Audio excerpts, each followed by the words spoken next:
Ladies and gentlemen, boys and girls, you know what time it is. It is your favorite weekly Richmond Talk Wrestling. It is Wrestling Chat with Friends. As always, I'm Megan Rickman Blackwood, your favorite heel in heels, and I am joined by Cheats, the Cheater, Two Belt. You got your belts tonight? Where are your belts? I'm here. I've got a Matt Hardy AEW figure.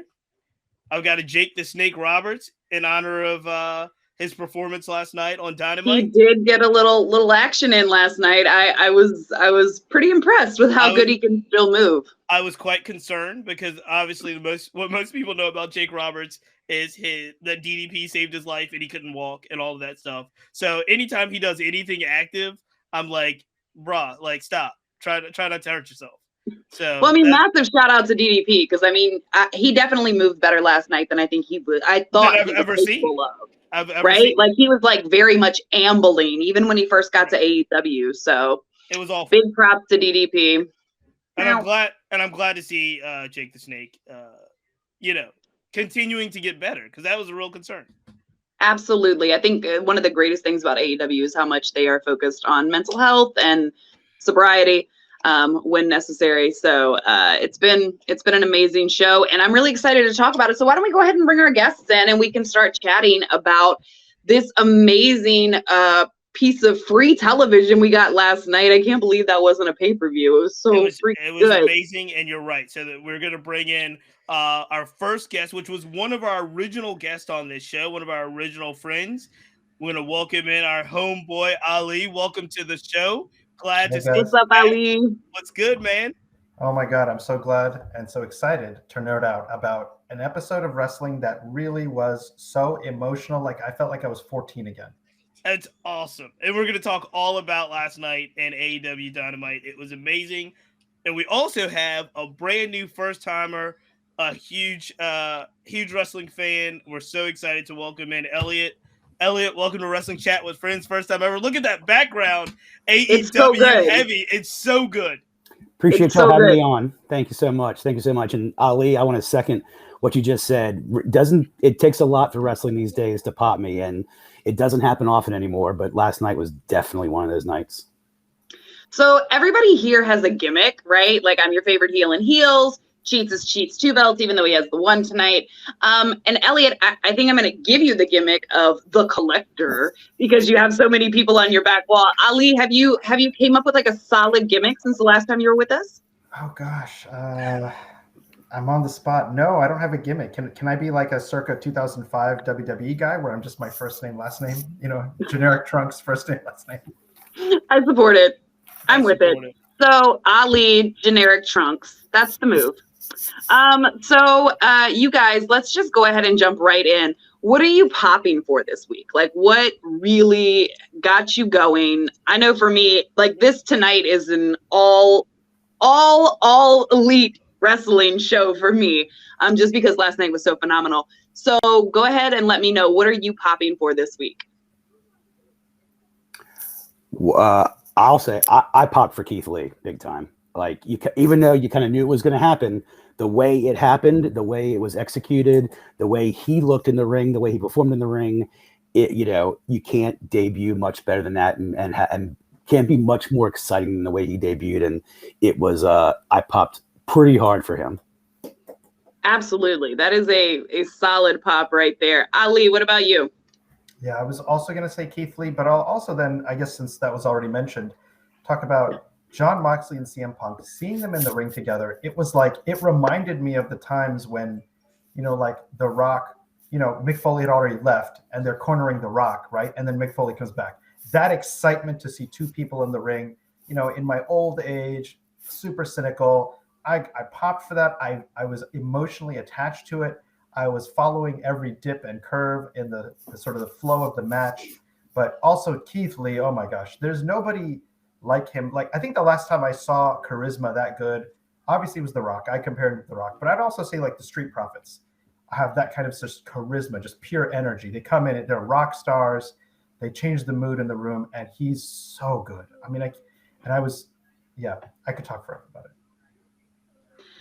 I definitely, I mean, for me, I was really hyped up about Jon Moxley and CM Punk. So when I came back to wrestling in 2011, CM Punk was my guy.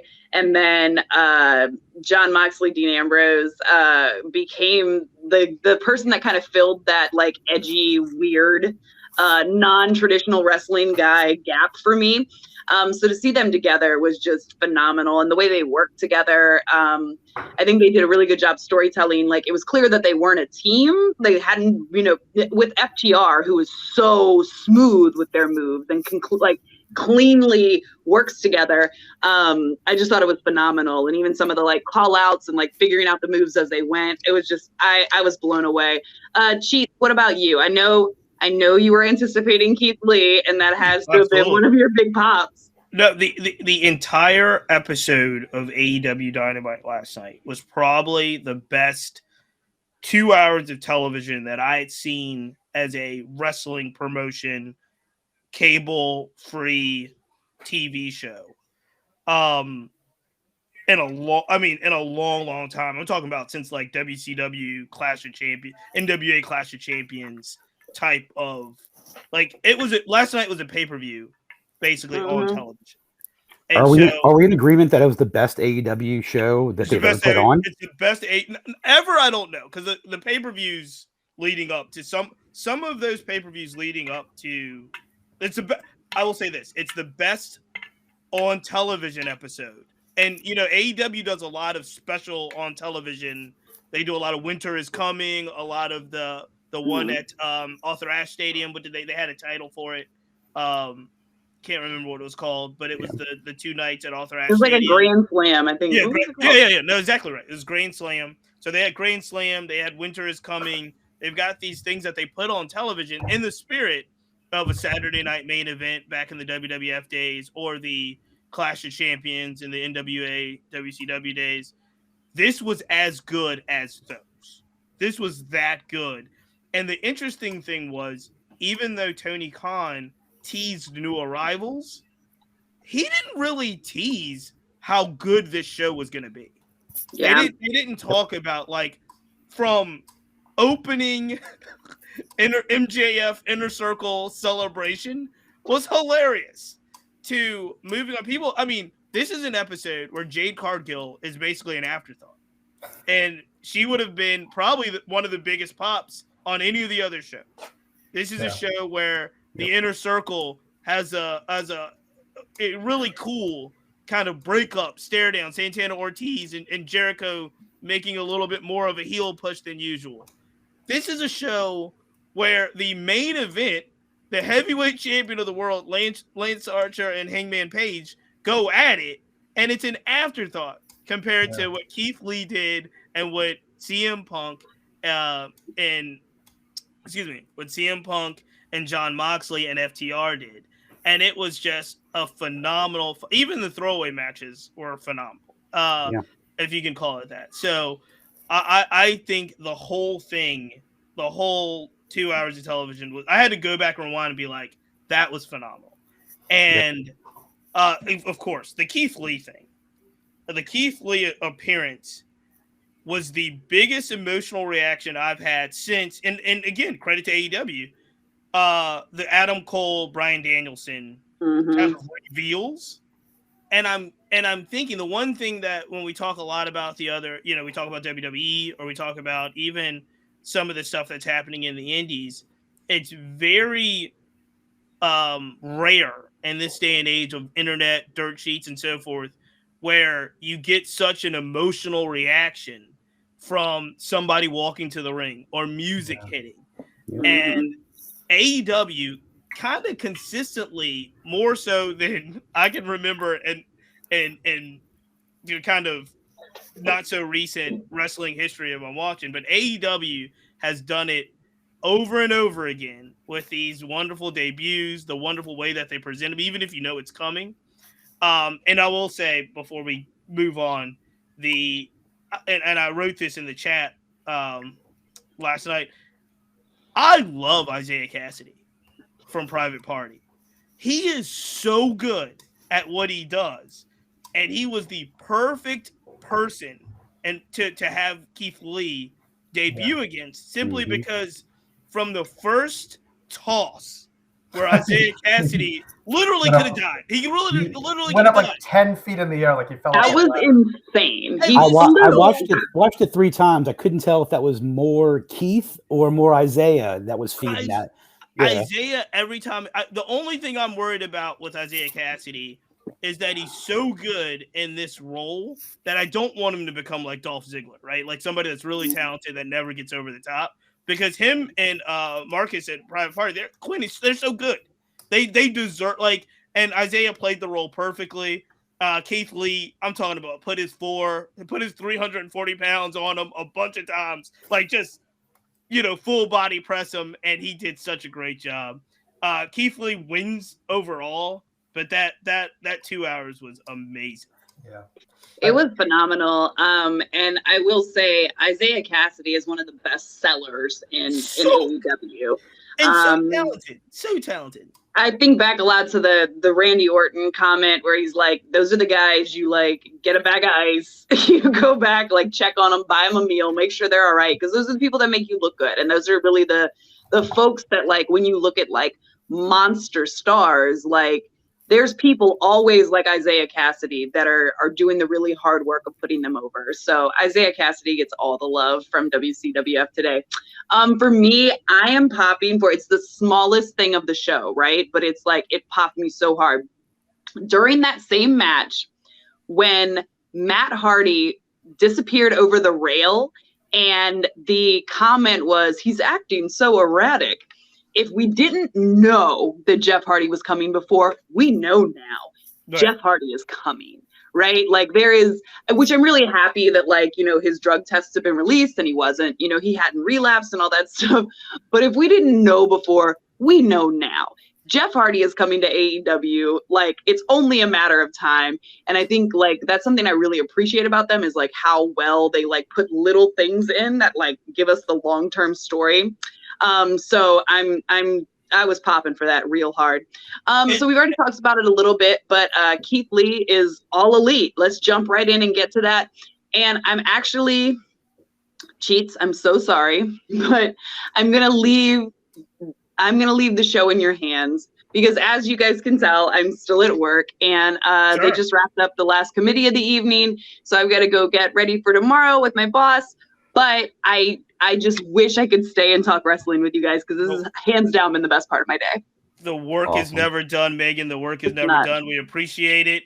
Go make the world a better place, and we'll see you next time. Appreciate what she does for us. Absolutely. Let's keep going, though, because, again, that AEW Dynamite episode and the Keith Lee debut really does mean a lot in regards to the landscape of wrestling. And we talked about what's happening in regards to the massive amount of WWE releases, which, again, they just reported another record revenue number. So we can talk about that as well in regards to budget cuts as the reason of all their releases, right?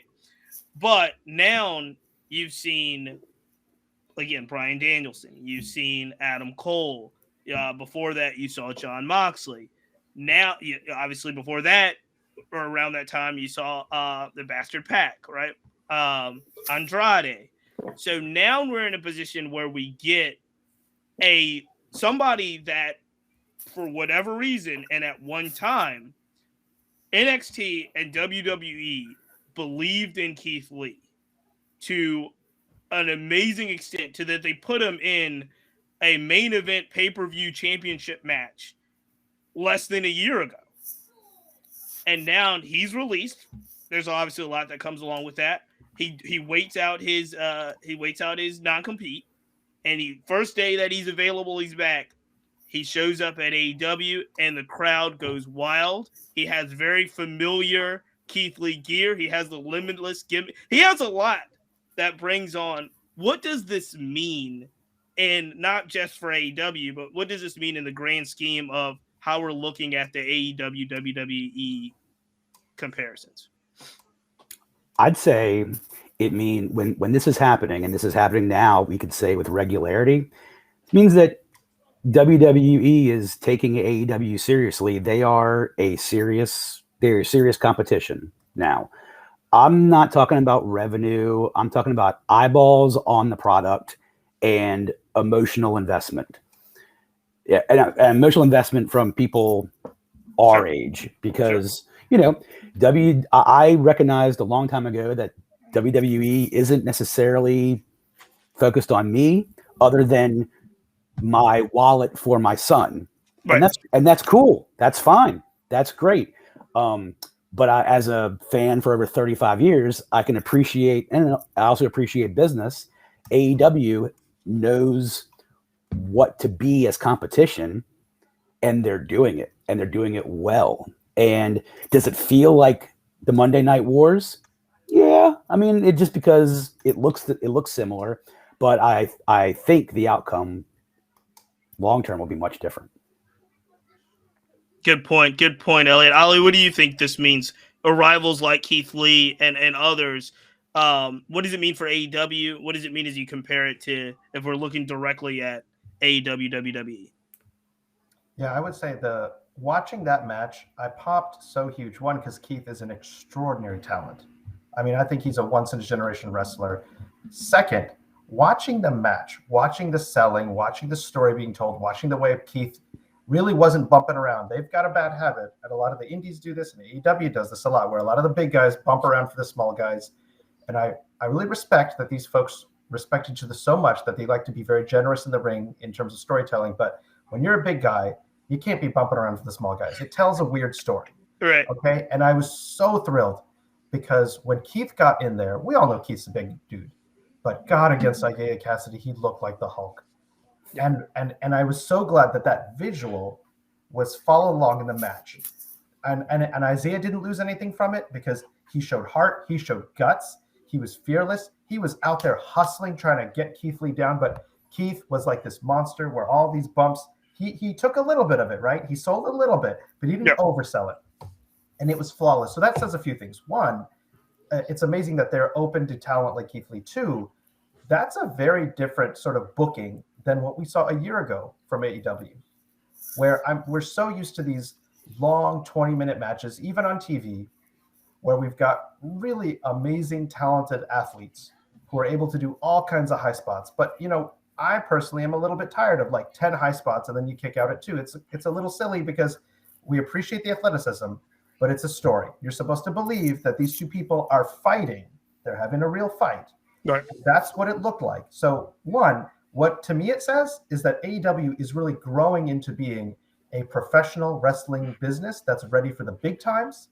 And they're sort of getting away from high spot, we're in the circus, which I respect that and don't want to talk down to the athletes that do that. But at the same time, you're on national TV, you're playing with the big boys, you've got to tell a compelling story where two people are actually trying to kill each other. They're actually trying to win. I absolutely agree. I think there's some maturity that we saw. Now, and again, I'm not going to make the assumption that Dynamite's going forward is going to be like Dynamite's last night. Because Dynamite last night, like Elliot and I were saying, was probably the best Dynamite, definitely the best Dynamite they've ever had. Might be the best show that AEW has ever had last night. It was that good.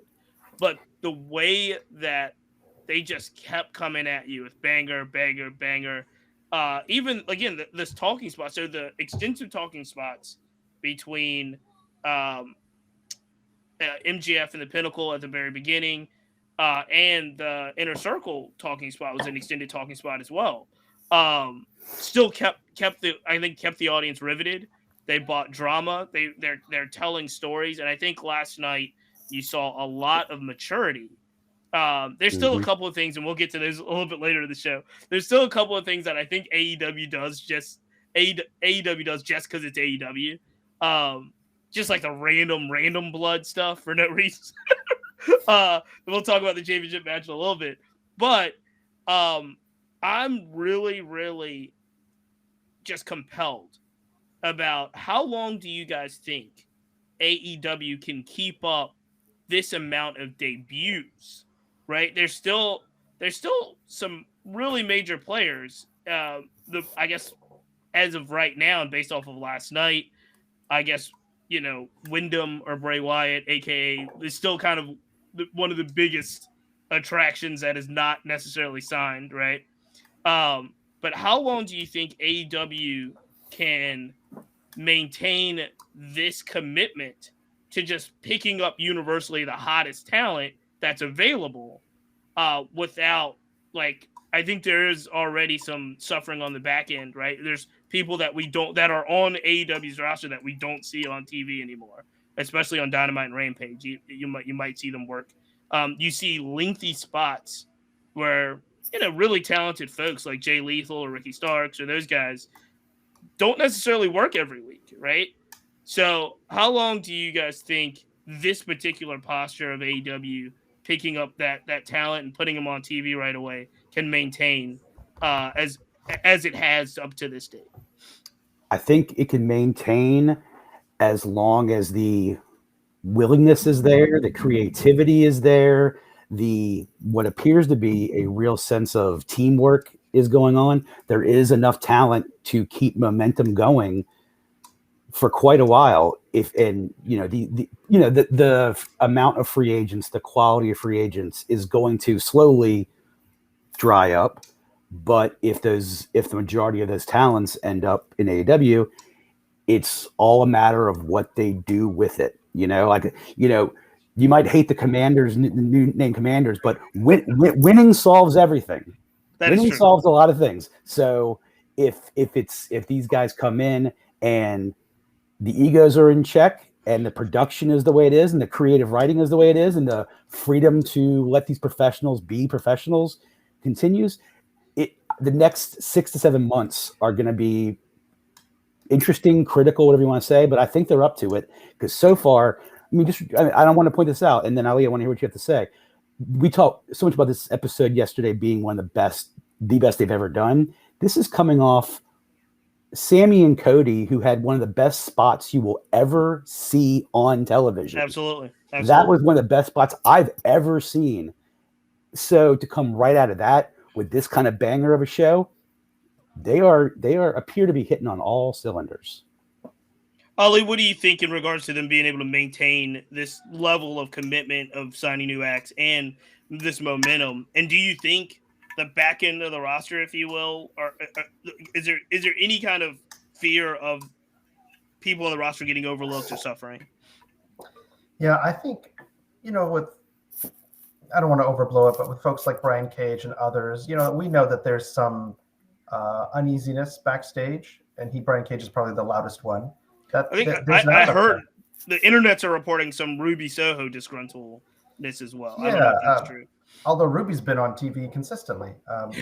And so, right. Yeah, the answer to the question is they've got plenty of talent, and I think they do a great job, and I really, from the outside as a fan, really appreciate that the large roster allows them to give people time off for all kinds of things, right? Whether they need to heal up or they've got a family issue or maybe they're sick or whatever, I think that's really healthy. Keeps the talent healthy, so that's good. But they're packed. They have to have. It's a huge roster, and yeah, I think there's people who we don't see. We're like, oh yeah, like every time I see Pac, I'm like, why isn't he AEW champion? Right, he's still there. He's still there. Incredible, intense, aggressive, looks great.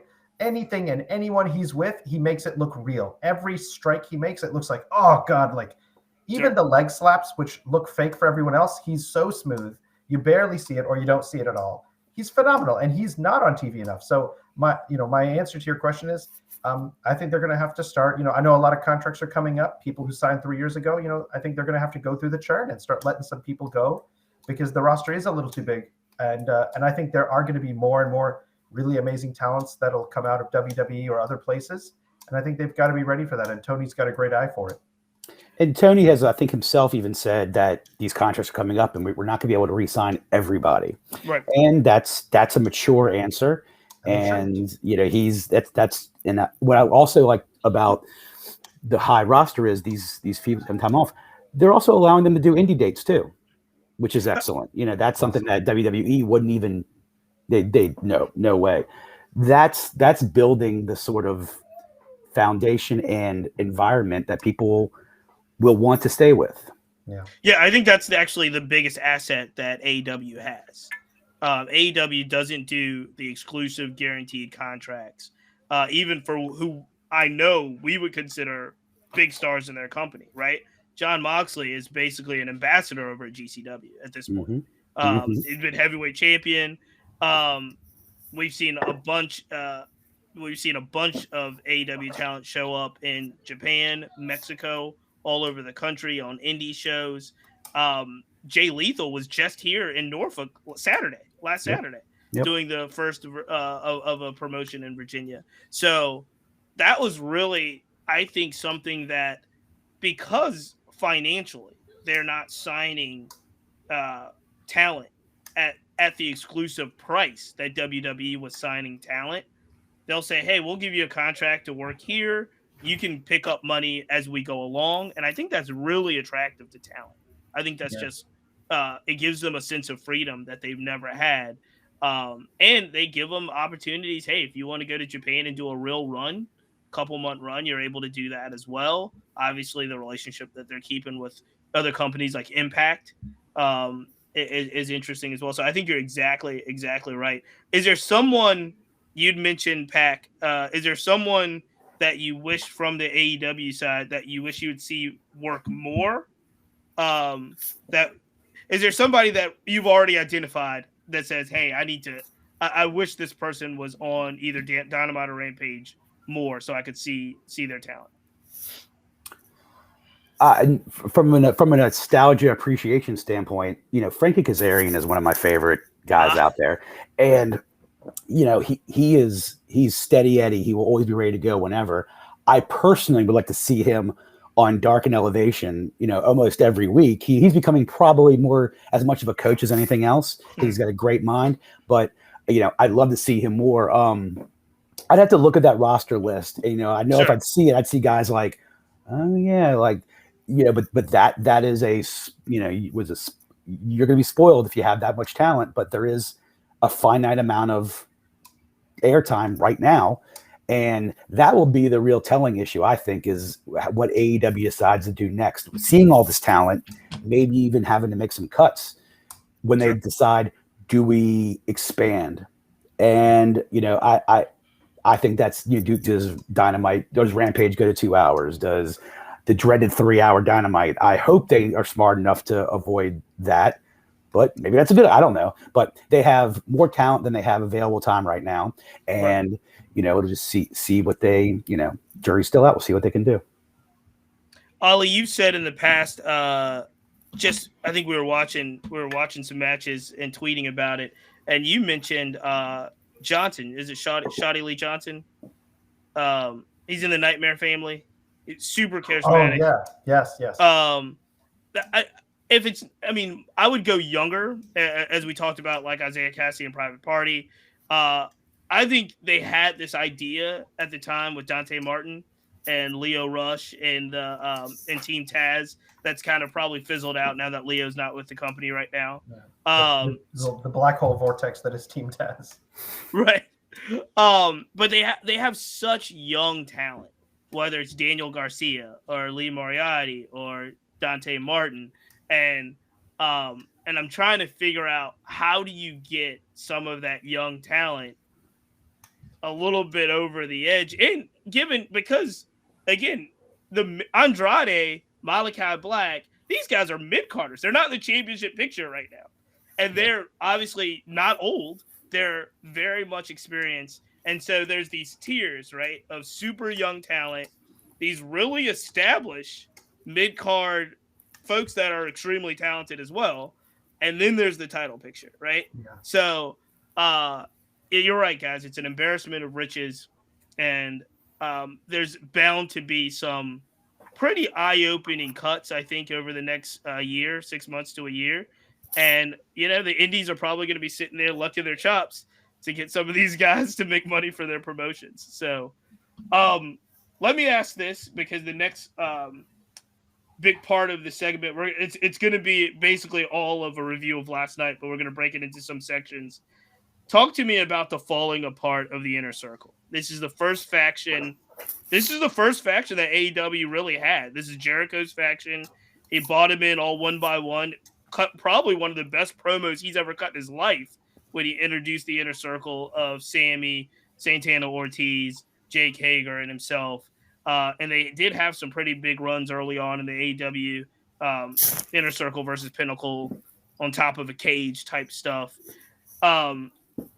This is something I think people have seen coming, not just on the camera and the storytelling with Eddie Kingston. I think this is something that people saw coming also in the back in the writing room when they're saying, hey, look, these Santana and Ortiz are big stars. They've been stars everywhere they've gone. They've been extremely loyal. How do we make them stand out and stand on their own? Do you like how they're doing the fallen part of the Inner Circle?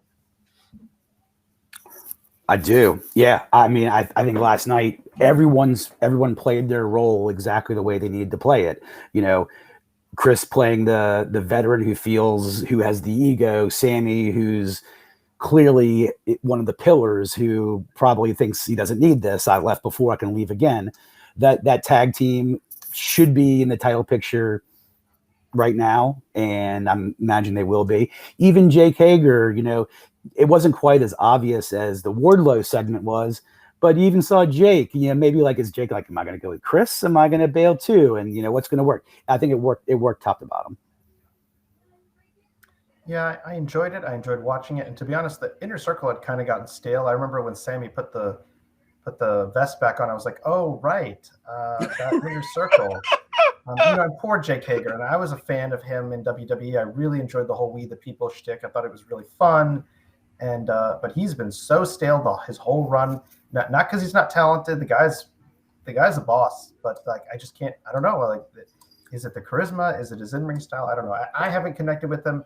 He hasn't been part of any compelling stories, and him just standing there kind of feels like a waste. So I'm happy that we can fast forward through it and really elevate Santana Ortiz. I've always enjoyed them. They're great on the mic. They've got great looks. They look menacing.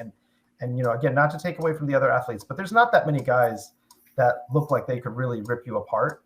And those two guys, you know, they bring a lot of charisma and menace, sort of, you know, very old school, like they will brawl the crap out of you kind of energy into the ring. So very excited to see them get elevated.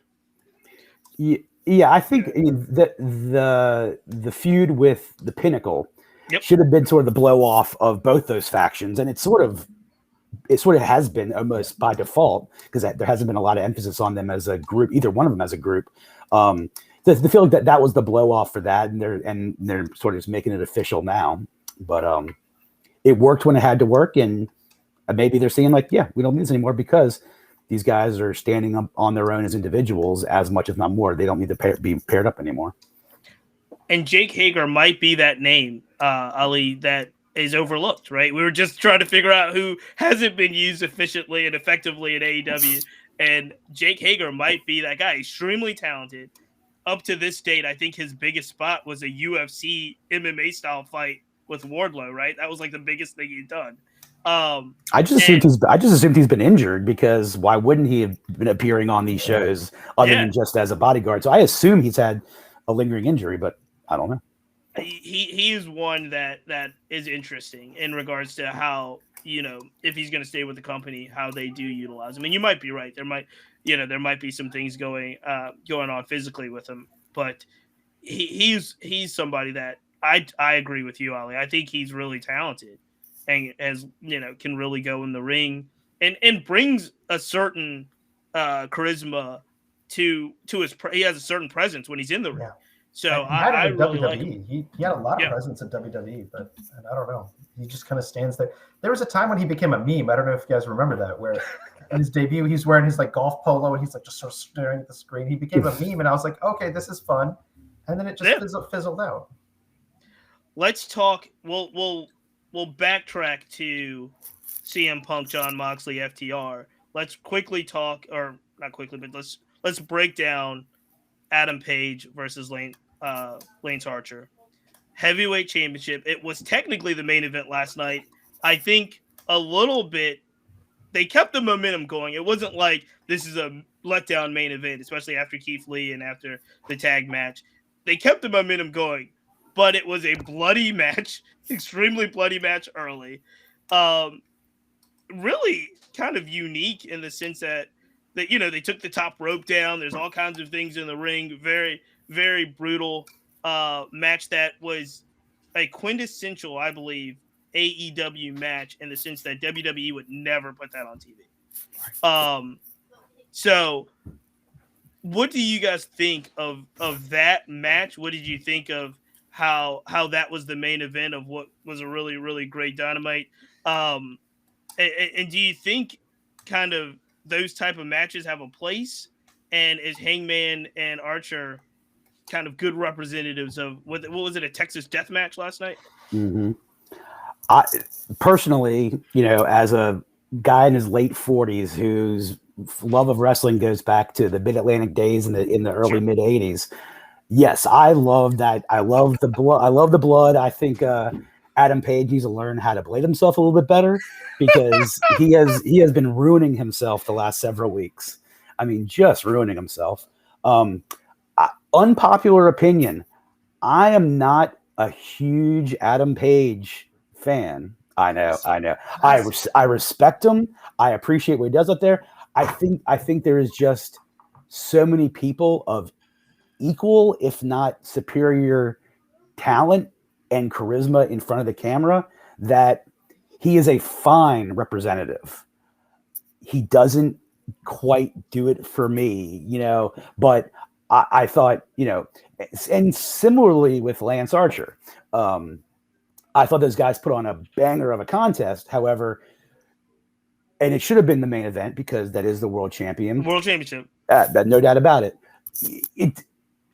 Maybe I got a thing against Cowboys. Like I wasn't thrilled with the Cad Bane cameo in Boba Fett either. So oh my god, I don't like my Star Wars. I don't like my Cowboys and my Star Wars to don't mix. You blaspheme in here. I don't like my Cowboys and my wrestling to mix too. Maybe that's awesome. What it is. That's awesome. I'm not trying to sound overcritical. He is a fantastic, and he's a Virginia guy, so you gotta kind of love him. Yeah, absolutely. But like I think Moxley's been a better champ. I think Moxley's been a more dynamic champion. I think Jericho, when he was champion, I wouldn't see him as champion now, but he doesn't quite excite me the way I want the champion to. But that's just one old guy's opinion. And we're gonna go deep into this with our Rate the Wrestler segment. That's gonna come up right after this. But let's jump to Ali. You tell me what you thought of the main event and tell me what you thought of. I will quickly say, when they introduced Archer, I liked the menacing Jake Roberts and him coming and destroying everything. And I think his first kind of feud was with Cody, right, for the TNT title. Yeah, a while ago. Yep. I really, really loved it. Since then, I thought he got lost, and obviously this is before the injury. But I thought he got lost, and they were kind of just figuring out what to do with one of the more scarier dudes, right, in the company. Somebody like you, like Ali said, you really believed could rip your head off, right? So you couldn't have him just like job to people that weren't equally as menacing, but you weren't going to put him in the title picture per se. So I was wondering how they would figure this out. When he came back and he said he wanted to fight Hangman in a death match, I kind of went into it a little bit blind, but I also went into it forgetting how good he is. He's actually a really good wrestler. And he was able, they put on a phenomenal show. And he was able to do things that made me really think like, Hangman, he's going to hurt this guy. Like, he's really not in a bad way, like not in a botch way. Like, this guy's they're really getting it in. And so I really appreciated the match. I'm back to right now already being like, where does Archer go from here, right? but I thought they put on a phenomenal show, and I thought Archer was better than I thought before. Like, in my mind, he left that match elevating his status with me. Ali, what'd you think?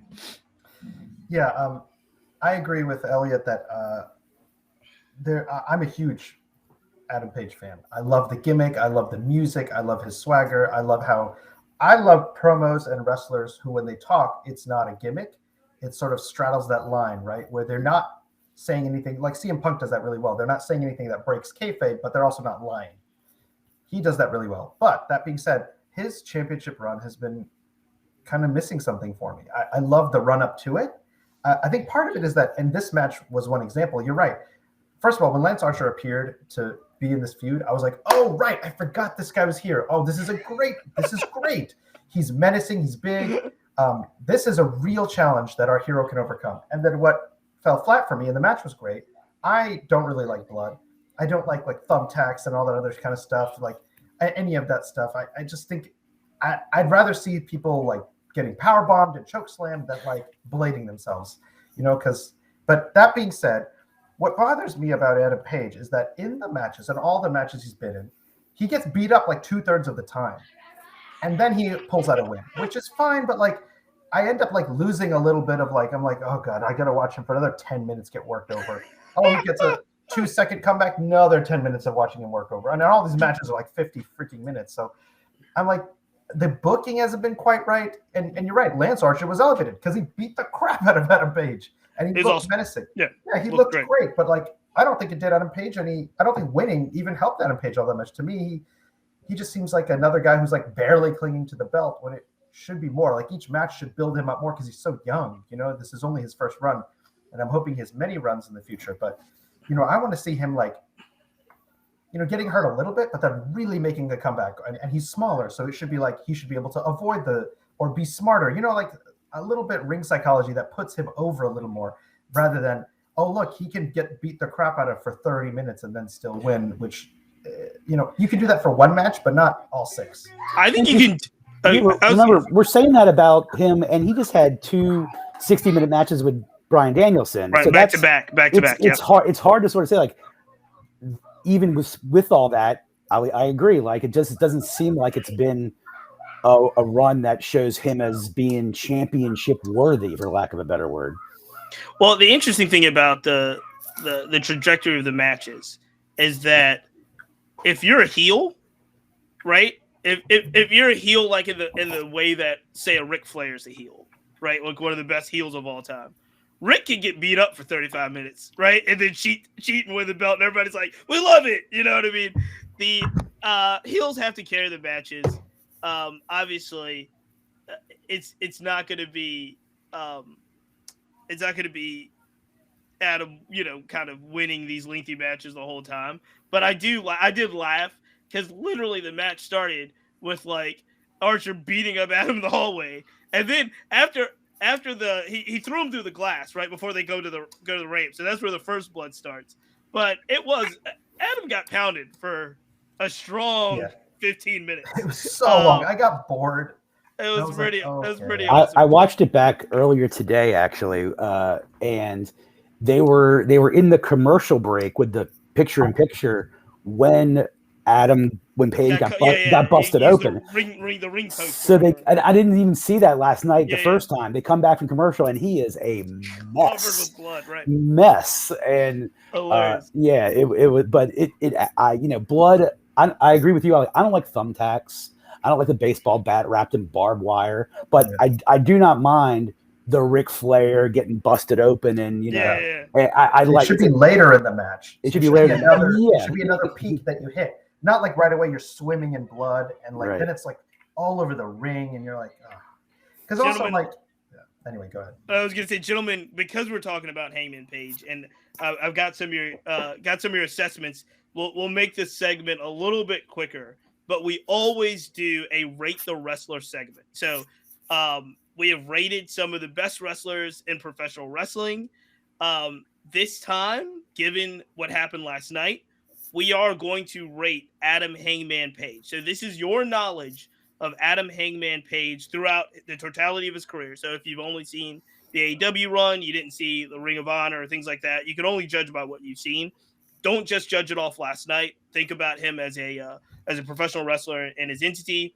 The 3 categories that we always use are mic skills, best out of 5, in-ring work, best out of 5, and X factor. That X factor is that, like we said, that factor, that pop factor, that it. Does he have it? And how do you rate that it to put him over the top? I will start to keep score. You can use 0.5s. You cannot use any of the other deviations. So if you want to give him a 2.5 or a 4.5, that's fine, but not like a 2.75 or something like that. So we're going to start with mic skills. This is strictly just mic skills. Adam Hangman Page, Elliot out of 5 throughout his whole career up to now. How do you rate his mic skills? My knowledge of his career has included some Ring of Honor and mostly AEW. I will go ahead and say, in my opinion, from mic skills, I will give him, we'll call it a 3. Okay. I think he can give passionate promos. I think he can connect with fans. I think when he tries to really charge it up and get the crowd worked up, I think he may fall just a little bit short there. But so I'll give him a 3. I like it. Ollie, what do you think about on the mic an Adam Hangman Page promo? Yeah, I would say overall 3 out of 5, but for the Lance Archer thing, like 2 out of 5 or 1 out of 5. It just wasn't. He wasn't all there. But overall, 3 out of 5. All right, we're going to give him a 3. I actually agree with you, gentlemen. I'm gonna go with a 3.5 on the mic, only because I'm gonna give him a little bit of a bump because I think he does emotional champion, sad champion, the hero that drank too much. When he was doing I'm the hero that drank too much and he was leaving the Elite in AEW and kind of hanging out with the Dark Order. I actually really enjoyed those segments. I thought they were pretty funny. But there's always been the headlines that he's kind of the emo champion, and he's embraced that. Like, he's emotional. He probably goes to therapy. He probably drinks too much. It's the depressed millennial cowboy. Right. And so the way that he goes about that approach and the way that he talks about it, I like that run, that kind of Hangman Page in AEW much more than I actually like the Hangman Page that they introduced in AEW. They introduced him as like, this guy's going to be a champion. He's going to be a shining star. And he was there's a lot more bravado coming from Ring of Honor and kind of being one of the original kind of folks that they introduced in AEW. Then he kind of took this like, I don't know where I fit in. And I love that. I love that. I don't know if it works overall as his championship run. And I think that's the little bit of the disconnect. Is that when you're champion, you got to like feel like champion. You got to exude champion. And even after the first match with Bryan Danielson, he was like, I don't feel like a champion yet. And I knew what he was doing, but I was like, dude, like, you're the champ. Come on. Like, go in there and say, no, don't. He's like going into the ring like, I'm just going to go in there and try as hard as I can. I'm like, dude, you got the belt. Like, you should be like, I'm going to go in there and you know, kick his, you know what. So I'm going to go with the 3.5. There's 2 3s and a 3.5. So overall, mic skills for Hangman Page, we'll leave it at 3. I'm going to jump because I think this is actually really important. And I think this is what AEW is hanging their hat on with Hangman. Let's go to X Factor. Ali, I'll have you go first. X Factor is that oomph, that pop, that intangibles, whatever. If he's doing something outside of the ring that makes people gravitate to him. What do you think X Factor for Hangman Page? Yeah, overall, oh my God, I'd have to say 2 out of 5 overall. I think he was at like a 4 out of 5 or 5 out of 5. Wow. No, 2 is low. 2 is low. 2 is low, but it was a 4 out of 5 or 5 out of 5. Like you said, when he was going down sort of the depressed, anxious millennial cowboy, I think he caught something. He caught like a zeitgeist there. There are a lot of millennials, elder millennials that are like feeling the same way.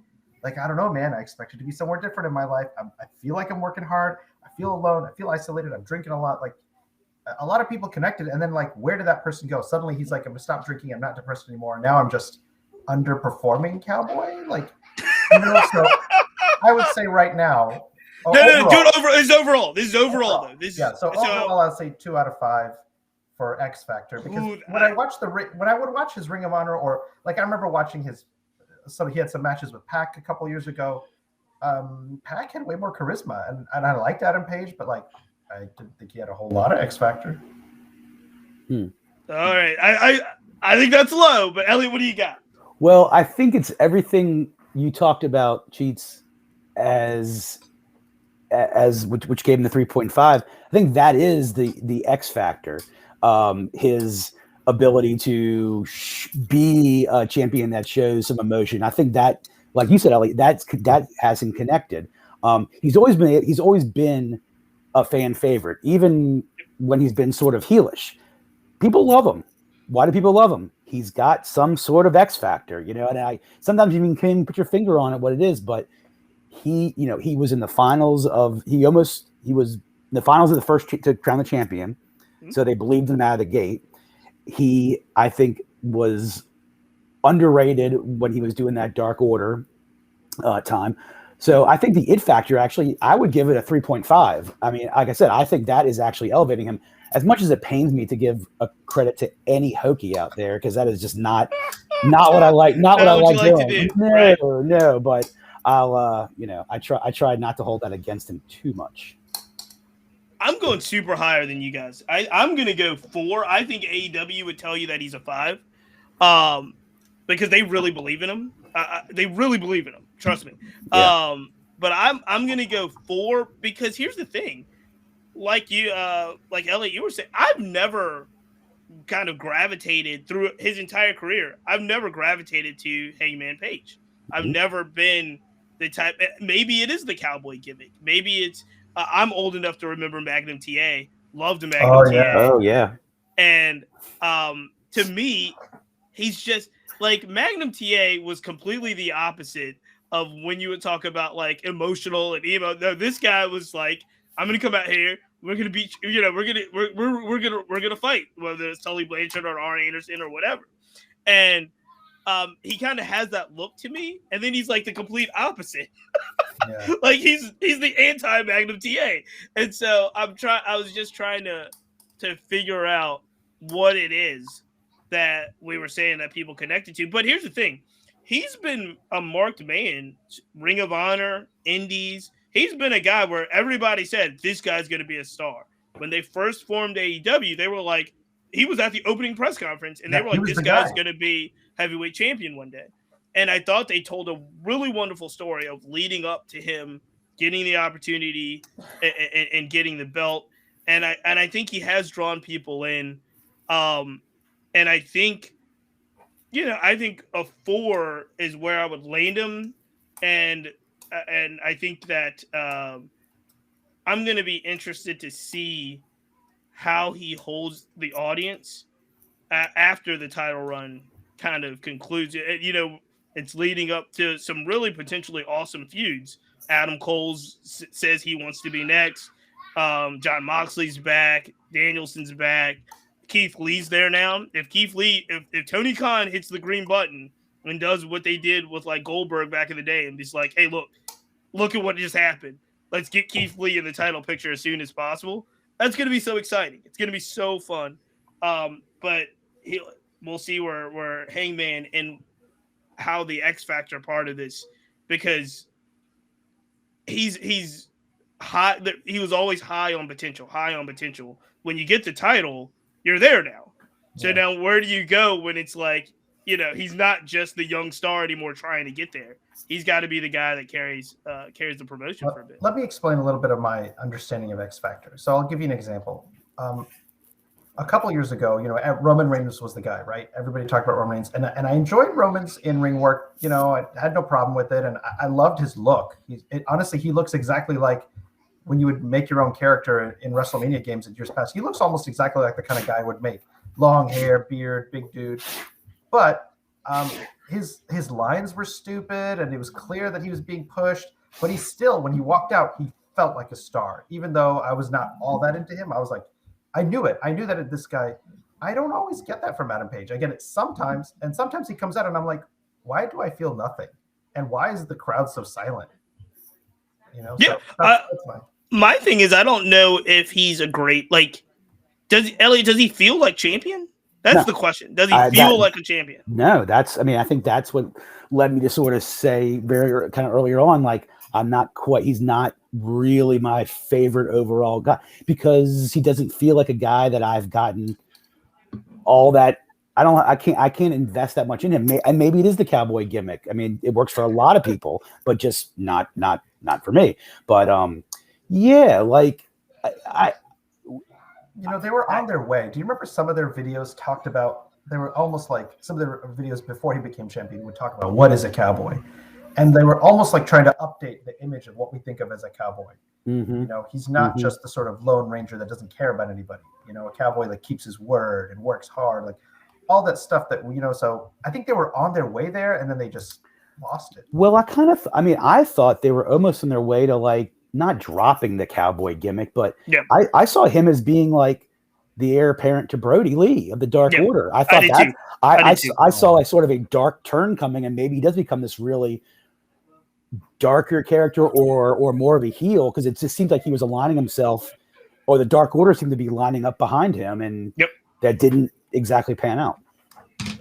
And I liked it, and I saw that too, and I was thinking that he might be some type of dark leader, kind of more of a heel turn.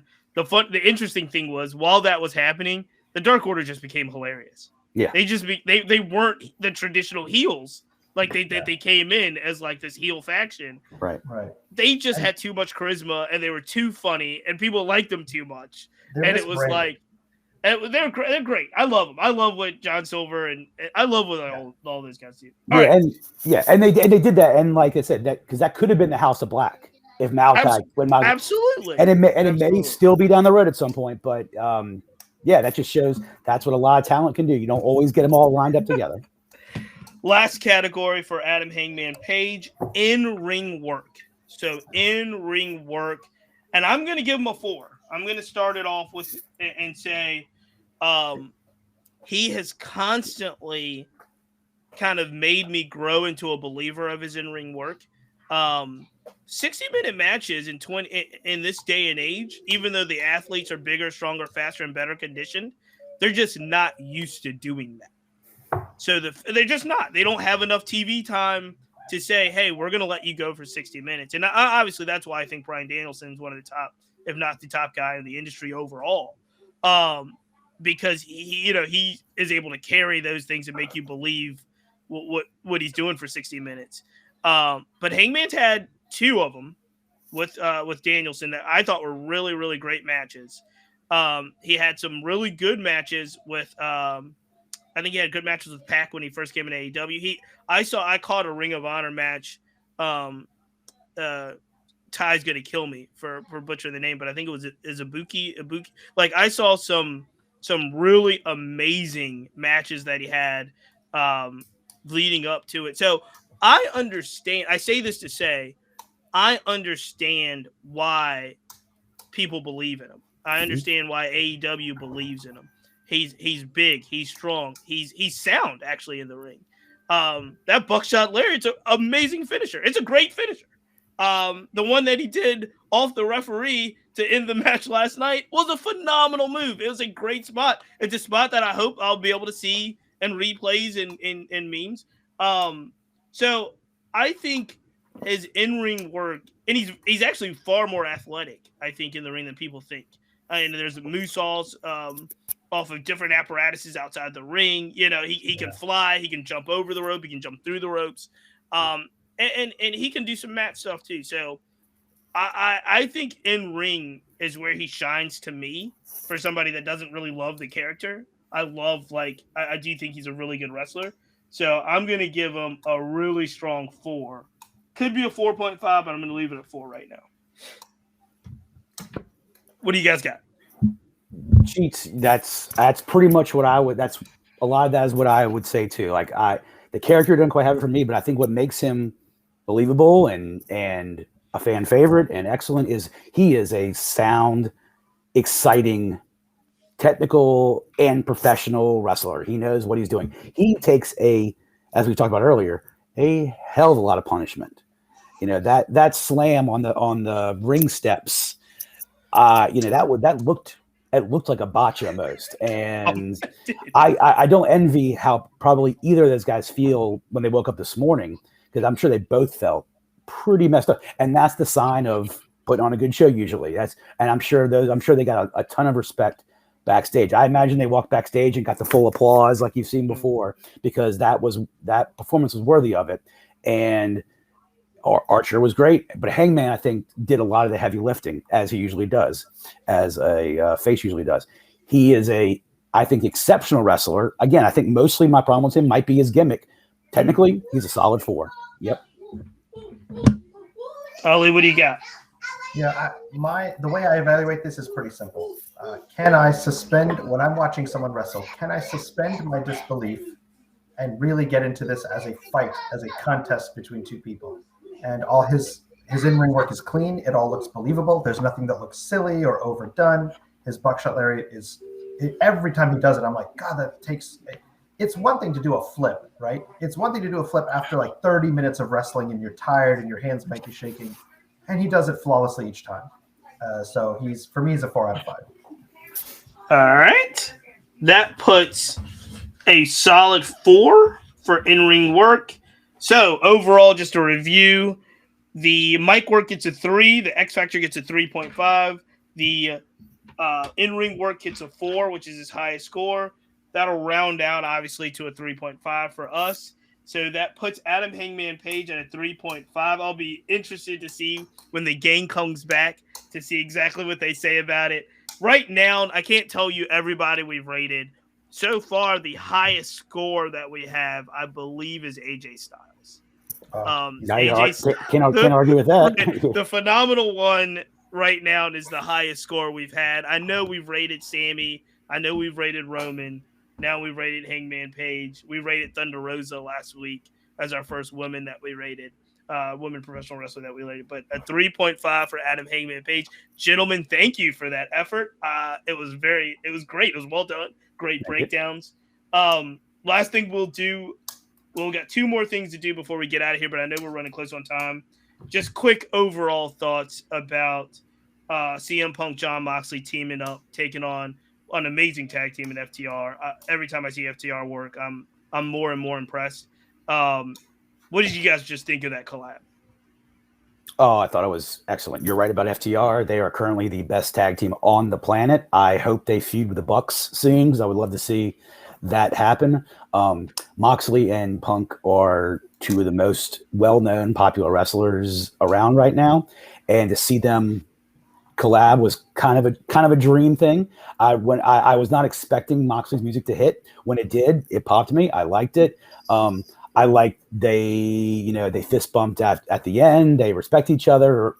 When you think about how much Moxley and Rollins and Reigns would attack Punk 7 years ago, that's what I love about wrestling. I love seeing it. Thinking about that when 7 years later they're there, sort of back to back fighting. That's what makes wrestling cool for me, to see guys like those two get together on a match and a night like that. It totally worked for me at every level because I love both those guys.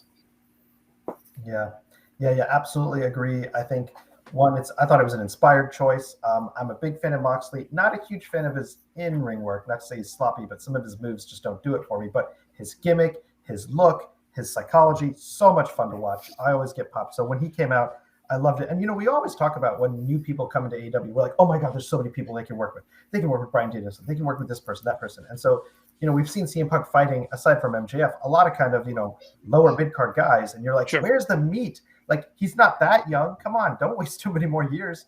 And finally, I'm like, more of this, please. More of this. It's been such a slow build with CM Punk, to the point where I think on our show, we talked about some growing frustration, right? About hey man, when is he gonna? And when he first came back, he didn't look that crisp, right? He looked like the ring rust. If it wasn't the very first match with Darby, after that, the ring rust did set in, and we're like, hey man, when is CM Punk gonna really become CM Punk? And I think you're starting to see that now. I think you're starting to see him get his wind back, get his cardio back, kind of get his timing back in the ring. And it's still not perfect. Don't get me wrong, because he was phenomenal. 7 years ago, 8 years, he was phenomenal. Yeah, his match against Brock Lesnar was one of my favorites over Paul Heyman. Right? Awesome. No, right. One of my favorites. So it, to see that starting to come back, to see Moxley, who knew that taking a very short time off, considering the personal things he was going through, he was not out that long.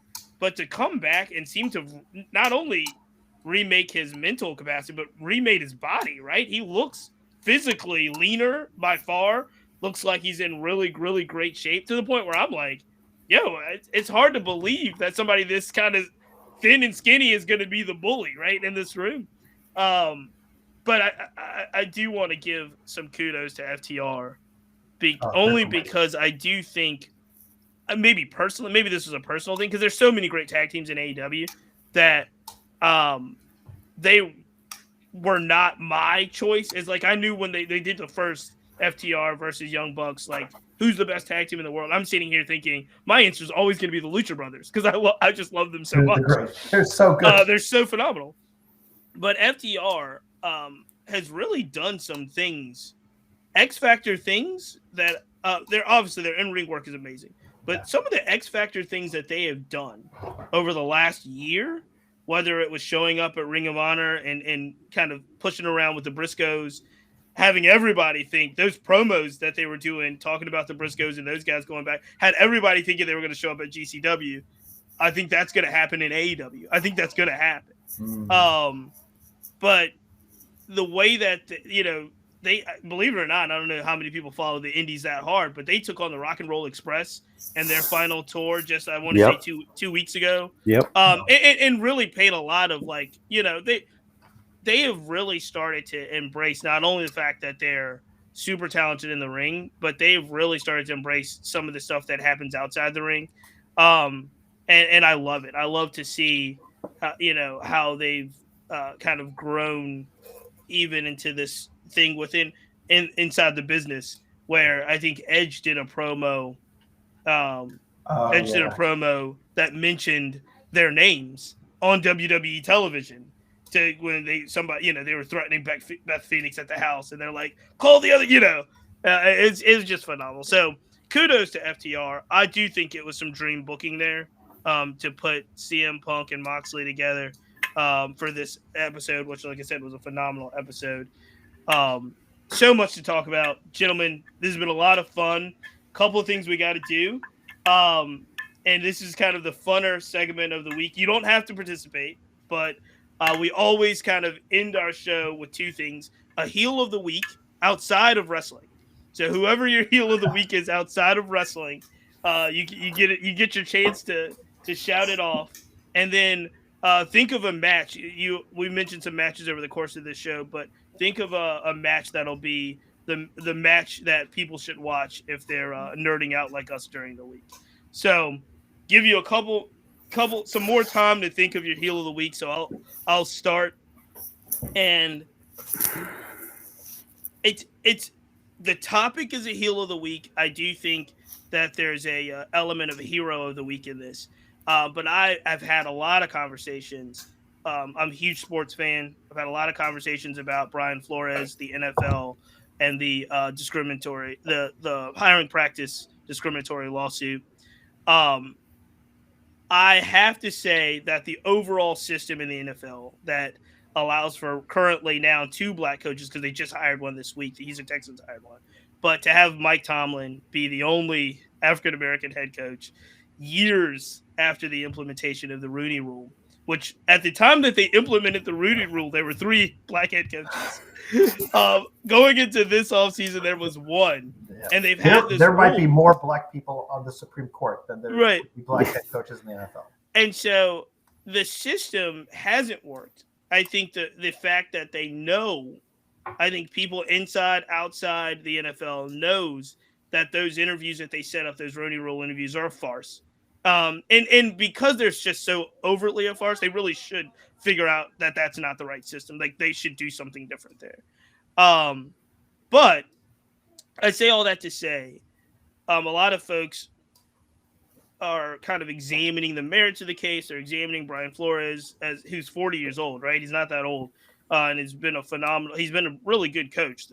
He's had some bad teams with the Dolphins, but he's had winning records. So he's done a lot. This is such a big thing. The system is so kind of broken. I think by him doing what he's done, it may not personally be good for him, but I think that it will figure out a way, I hope, that will force the league to meaningfully figure out a way to engage those opportunities for black head coaches and assistant coaches as they go through the ranks. So the heel of the week is the NFL hiring practices, with a nod to Brian Flores for me to say, hey, Godspeed, and hopefully he'll be able to coach again one day. Good one. Ali, what do you got? You got anything? There's a lot of General Assembly stuff floating around. There is. I guess my heel of the week will be State Senator Dick Saslaw from Alexandria. He voted against a bill that was in the state Senate to reform mandatory minimum prison sentences in Virginia. Yes. Personally, I work in child welfare. That's my day job. I've seen way too many families suffering the trauma of having one or multiple members of their family incarcerated. We incarcerate way too many people. There's too many people struggling with substance use that are in jail when they need to be getting treatment. We incarcerate more people than anyone else in the world, I think. So for him to vote against that, he makes him the heel of the week for me. There you go. Well deserved. There's always room to give a politician heel of the week, even though half of this show works in politics. Social media outings. Ty, social media outings. Ty, our co-host, who is not here today, has weighed in on social media. I appreciate it, Ty. We are showing your post as your heel of the week. Elliot, do you have an outside the ring heel of the week? I'm gonna stick with the theme, and I come from a family in government service, so I'm feel loosely connected. I'm gonna go to the very top. Glenn Youngkin, heel of the week. He can be the heel for the last several weeks, and like you, Cheats, I'm gonna caveat it with a hero of the week. First thing Youngkin want to do was end all the mask mandates. We are not out of this pandemic yet. We're still pretty much neck deep in it, although it looks like there is some light ahead, but it can get dark again real quick. We all know that because we have not reached a level of vaccination high enough to get comfortable yet. We just haven't. This could have been over sooner, but there's a large segment of us that are just not acting, but it's caveats into my hero of Amy Cashwell of Henrico County. Henrico has basically told the governor to stuff it and has told the parents of the school system, deal with it.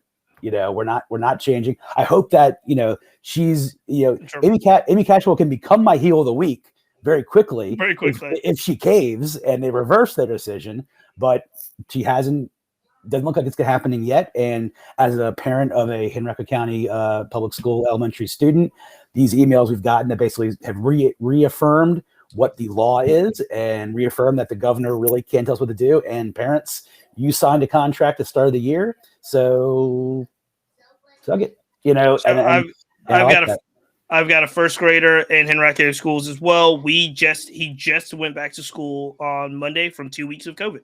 And so the interesting thing about some of these debates, and we hear it all the time because there's these like philosophical debates high in these ivory towers or Congress or things that really don't really see on the ground, right?